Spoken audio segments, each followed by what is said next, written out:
From home you have reached the horizon here, from here to another, here you go, from there to the next to the next, horizon to horizon, every step is a horizon. Count the steps and keep the number, pick the white pebbles and funny strange leaves, mark the curves and cliffs around, for you may need to come home again.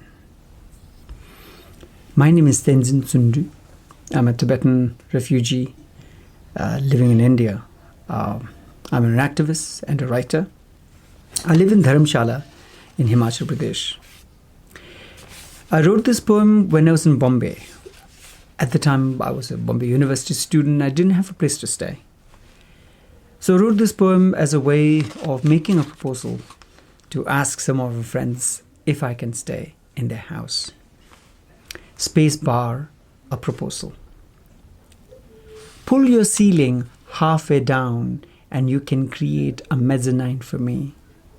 Your walls open into cupboards. Is there an empty shelf for me? Let me grow in your garden with your roses and prickly pears. I'll sleep under your bed and watch TV in the mirror. Do you have an ear on your balcony? I am singing from your window. Open your door. Let me in. I am resting at your doorstep. Call me when you're awake.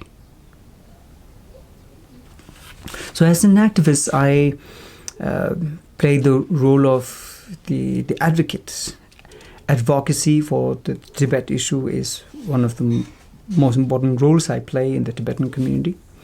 As a writer, as an intellectual, it is very important to go into the depth of the cause and find creative means in finding the solution for Tibet. Here is a poem I've written about the situation in exile, a reminder for the Tibetans to say that we are not yet home.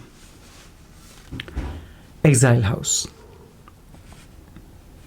Our tiled roof dripped, and the four walls threatened to fall apart. But we were to go home soon. So we grew papayas in front of our house, chilies in the gardens, and changmas for our fences. Then pumpkins rolled down the cowshed thatch. Calves trotted out of the manger. Grass on the roof, beans sprouted and climbed down the vines. Money plants crept in through the window. Our house seems to have grown roots. The fences have grown into a jungle. Now, how can I tell my children where we came from? And the last poem I want to read here, it's called When It Rains in Dharamshala. This is a poem written as a tribute to Dharamshala, the capital of Tibetans in exile in the Himalayas, in Dharamshala, in Himachal Pradesh. Dharamshala receives second highest amount of rain in India. And when it rains here, it rains so much, as we say in English language, it rains cats and dogs. But in Dharamshala, it rains cats, dogs, and donkeys. When it rains in Dharamshala. When it rains in Dharamshala, raindrops wear boxing gloves. Thousands of them come crashing down and beat my room. Under its tin roof, my room cries from inside, wets my bed, my papers. Sometimes the clever rain comes from behind my room.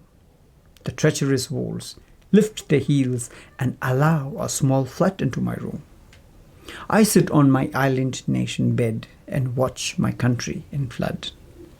Notes on freedom, memoirs of my prison days, letters from college friends, crumbs of bread and Maggi noodles, rice, sprightly to the surface like a sudden recovery of a forgotten memory. 3 months of torture, monsoon in the needle-leaved pines, Himalaya rinsed clean glistens in the evening sun.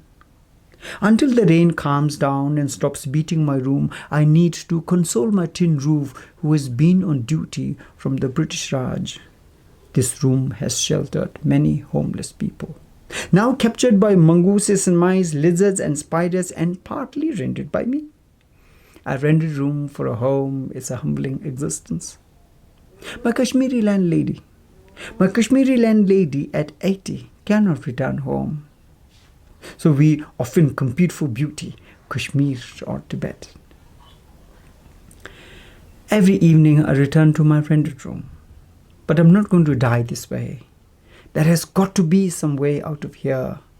I cannot cry like my room. I have cried enough in prisons and in small moments of despair. There has got to be some way out of here. I cannot cry. My room is wet enough. So as an activist, I have very often led protest rallies in Delhi, in Dharamshala, in Bombay, and many other places. And sometimes because of that, I had to go to prison. I've been to 16 different prisons, and it's a kind of my personal record. But at the same time, poetry helps me find interesting, creative ways in finding a solution for Tibet.